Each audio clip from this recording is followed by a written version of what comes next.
Hi everyone, my name is Yura and welcome to Red English Country. English book to read today. Mrs. Rumpus. And today we're reading this one book and are ready to read. Here we go. Mrs. Rumpus.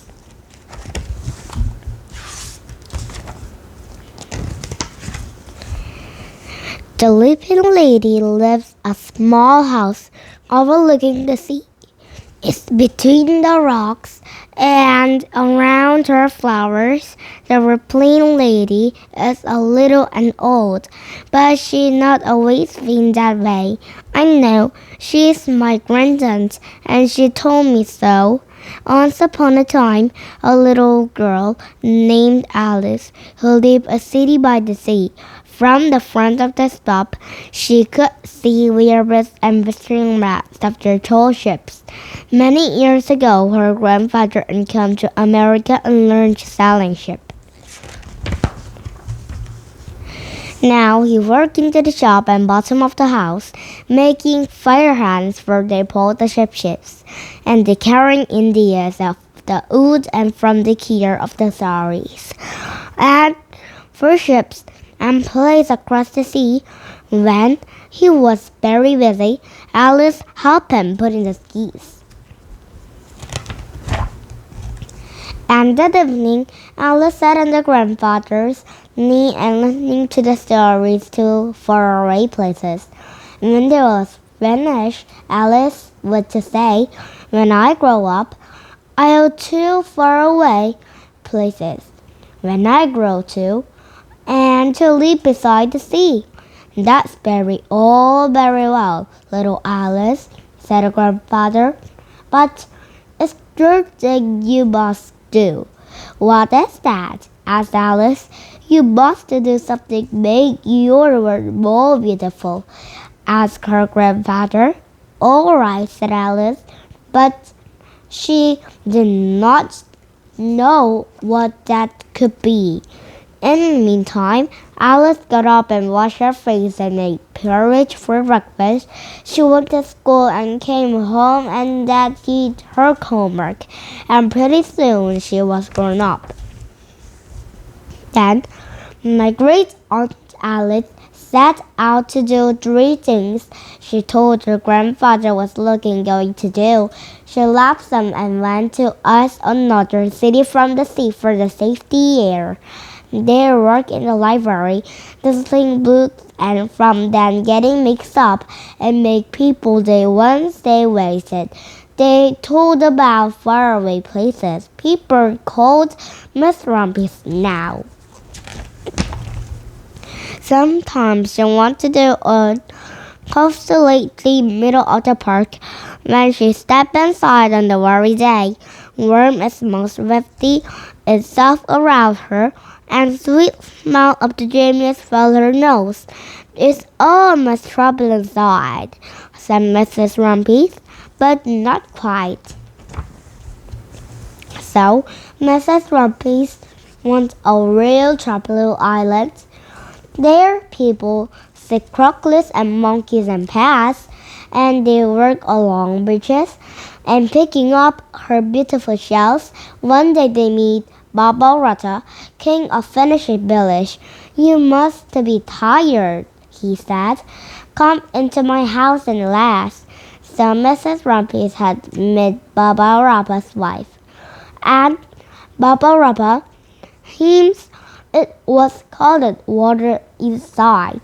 Before she left, Baba Rata, her beautiful mother of the pair, she was a merchant bird, so it's fine. Always remember my heart. You always remain in mine too, said Mrs. Rumphius. My great aunt, Miss Alice Rumphius, climbed up to the top of the mountains, and their snow never melted. She had drove jungles across the desert. She saw lions playing, kangaroos jumping, and everywhere she made friends, she was would never forget. Finally, she came to land of the Easters, and there, getting after the comets, she hurt her back. And foolish things to do, said Mrs. Rumphius. Well, I have gone to see faraway places. Maybe it's time to place a mind by the sea. And it was, and she did. Home perched off her new house, Mrs. Rumphius watched the sun come up, watching it across heavens and sprinkle the water, and she wasn't sat in the gallery of heaven. She stood in a little garden among the rocks and then strewed the starry ground. Miss Rumphius was almost perfectly happy, but it's still more thing I have to do, he said. I have to do something to make the world more beautiful. But what? The world already is pretty nice, she dwelled, looking out of over the ocean. The next spring, Mrs. Rumphius is not very well. Her back is burning again. She is sad to say almost in the bedtime, and the flowers pretend the summer after both, and they bloom their blue, purple, and rose color. Limpless, said Mrs. Rumphius confessed. I have to love these still more flowers next year, but she ever not to. And after hard winter, spring came, Miss Rumphius feeling much better, and then the heel he wasn't had a long time.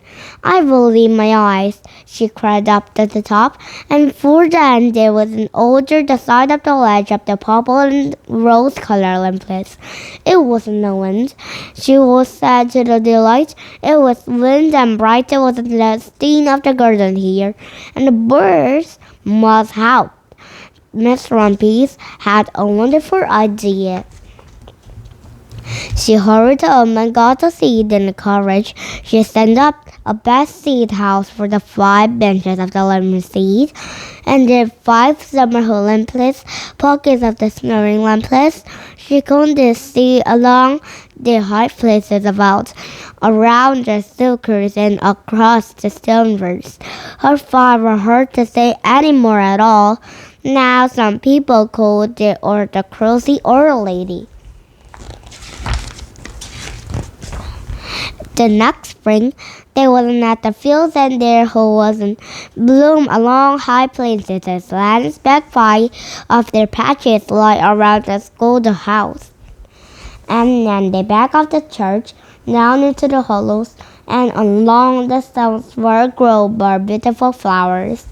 Mrs. Rumphius had done the jar most difficult things of all. My great aunt Alice, Miss Rumphius is very old now. The hair is very white.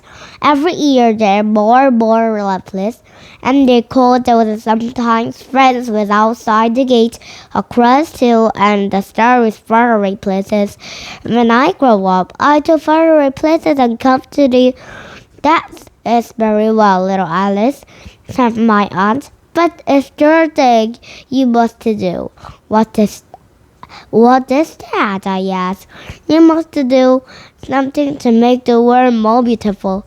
All right, I say.